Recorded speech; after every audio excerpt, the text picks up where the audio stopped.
welcome back, and it's still Good Morning Nigeria. Now let's talk health. As West Africa Health Organization, WAHO is the specialized institution of the Economic Community of West African States, and that's ECOWAS for health issues.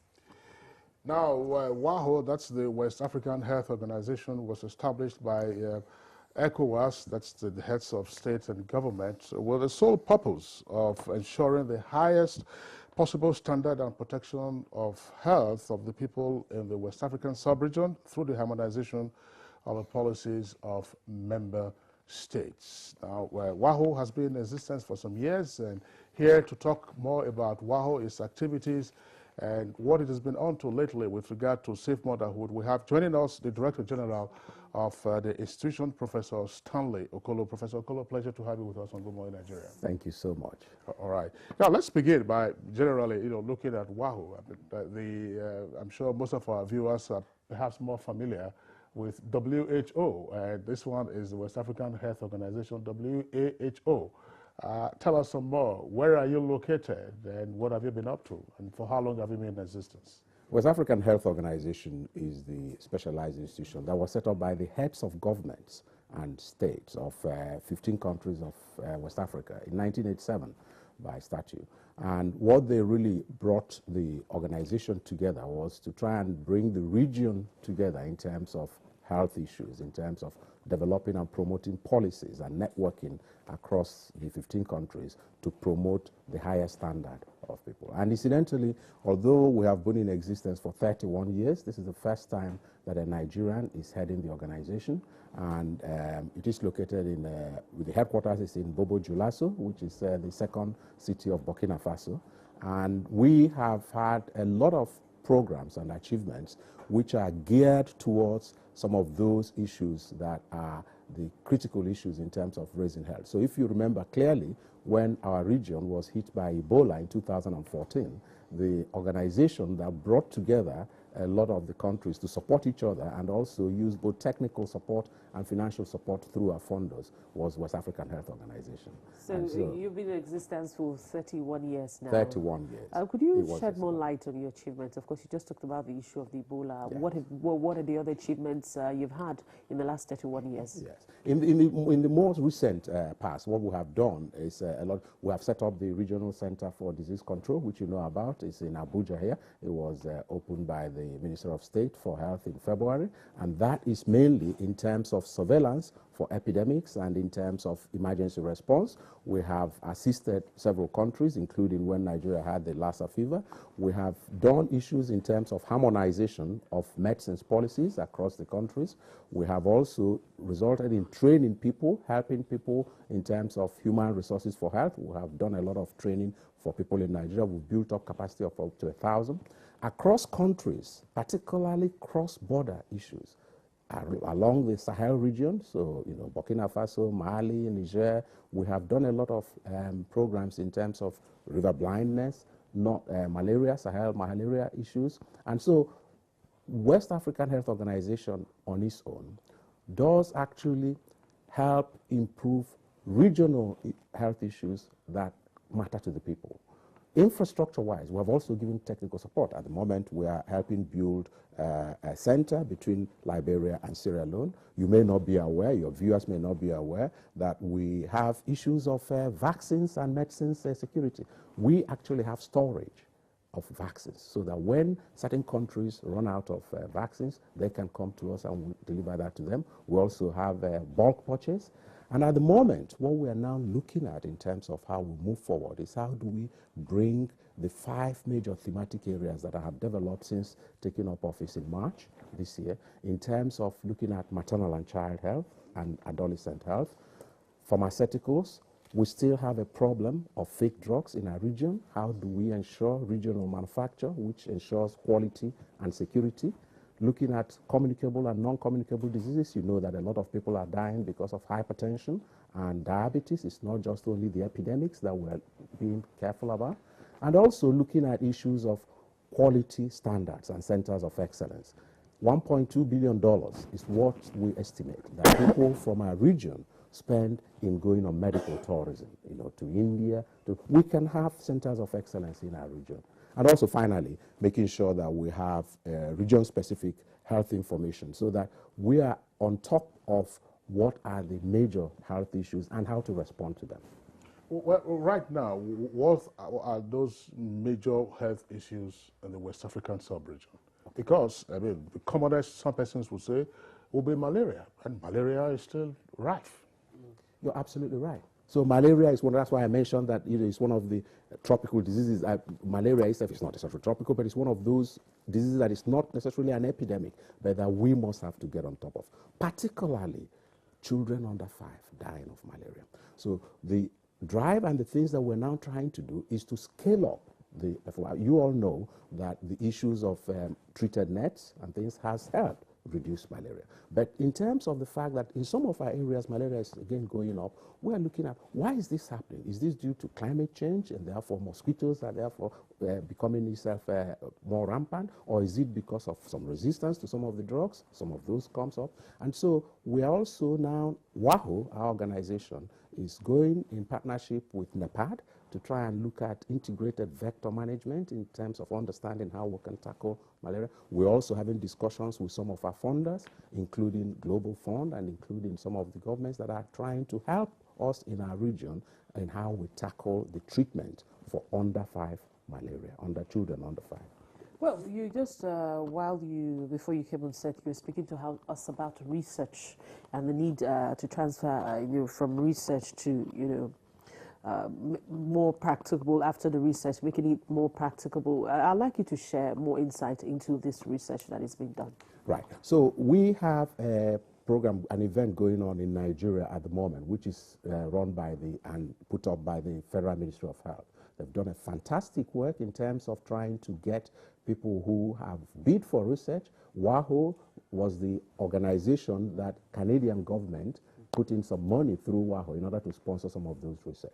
And at the moment, what the event is that people who have done some research in Bauchi, in Edo, and in Ibadan came together to try and present some of the work they've done on maternal health and, women who have, how do we improve the outcomes in terms of women who are pregnant. So some people have used rapid SMS using telephones to get women onto the healthcare workers. You, of course, know about the ABIE program that was very popular and well established that was done in Ondo. So we got the ex-governor of Ondo State, Mimiko, to come and give the keynote address during this event.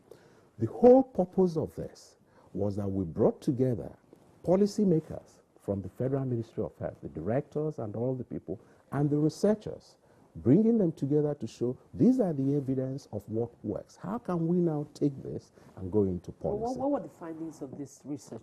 Some of them showed that you improve the uptake of people going into hospitals, of people being treated by skilled attendants as opposed to traditional birth attendants, and subsequently you reduce the number of deaths, so you improve maternal mortality rate. The one done in Bauchi was quite interesting because also what they did was not only did they try to explain in terms of how people can go, but they gave them tablets, like iPad, but not iPad, and they used it as a way of doing distance communication and distance consultation. And that again showed that it brought in a lot of more women into the scaled health. One principle is that the more the percentage of women who are pregnant that have skilled birth attendants or skilled healthcare people looking after them, the more you provide the transport to make sure that you get them into higher centers, whether it's secondary or tertiary, the more you reduce the delays at all aspects of care, including at tertiary care, you reduce maternal mortality.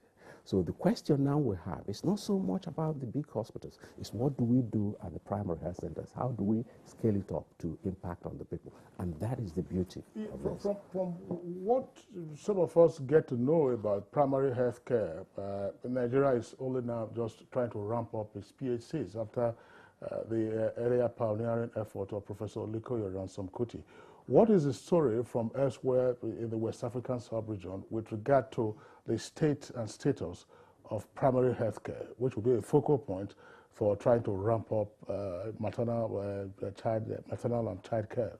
There is always a challenge in terms of various countries of West Africa regarding what happens with primary health care and what happens with the traditional district hospitals and secondary care and tertiary care. But let me just say this. There is a vast improvement in terms of focus on primary health care across West Africa. In fact, some of the challenges that we are beginning to see now is that some countries in West Africa have free health care in terms of particularly women and children under 16, but also have general free. But the financing has become an issue. The second aspect that we have a problem in is in terms of ensuring the governance regarding health systems. So how do you set up the system such that even though you have the primary health care and the secondary care, they are not detached from each other? How do you ensure that you have that contribution? And so what we find is that actually across West Africa, particularly in areas that are the ones that have a lot of free health care, primary health care is very strong, very strong. And that's what Nigeria is doing, because remember that Nigeria is a population of estimated of about 180 million. The population of West Africa is 340 million. So really, when Nigeria can ramp up its primary health care, which we're doing now in the country, it does improve. Are there any stellar examples from any one or two countries in the West African sub-region with regard to the issues you just touched on, primary health care and attention to maternal and child health? Well, there are examples. We have what is called a best practices forum. And in our best practices forum, we bring people together to try and look at what is happening in those countries. So there are things happening in Ghana, there are things happening in Senegal. I've already mentioned things happening in Nigeria, from Ondo, from what is happening in terms of the research work done in Bauchi. Edo State used telephones. At Ibadan, they did some work in terms of looking at women's mental health. So there are examples across West Africa. My driving ambition coming into this role is really to try and see how we scale up these for maximum population. So it's not more a question of we know that there are these hidden nuggets, and we were very lucky and very fortunate that the Minister of State for Health came to the meeting himself to try and assure us that all those research work, all those small programs, that the government has seen them and accepted that these are things that will be useful. Now, the question is how to operationalize it in terms of bringing up each top to population impact. And I'm absolutely happy and convinced that there is that understanding that we now have to move from small scale to big scale. All right, finally, I'd like to just ask you, just as you said, you took over the leadership in March this year. Well, what's your vision for the organization, pending just when, for the time frame that you will be there? Moving on, what will be what's your plan, what's your vision? In those 5 thematic areas that I have illustrated, my vision is that we will try as much as possible to have tangible legacies that we will leave. So, for example, although we will be working with all 5 areas, making sure that we build human capacity in terms of developing our people, making sure that we strengthen the networks across West Africa, making sure that the programs are sustainable. The tangible things that we would like to see are, for example, we want to have large regional manufacture of drugs within our region. We want to ensure that we can develop a health observatory within our region, and we would like to know that the maternal mortality rate, the under 5 mortality rate, starts coming down in our region, so that we can aim to go towards the SDG rate. You know what the SDG goals are. All right, Professor Stanley Okolo, Director General, West African Health Organization, would like to appreciate you. You have already indicated your 5 thematic areas. I'm sure that going forward there will be an opportunity to discuss the issue with regard to the epidemic of fake pharmaceutical products in Nigeria, for instance, and I believe elsewhere in the West African sub-region, plus communicable and non-communicable diseases. And we do hope that West Africa will be a lot healthier at the end of your tenure. Professor Stanley Okolo, thanks a lot for being around on Good Morning Nigeria. Thank you so much.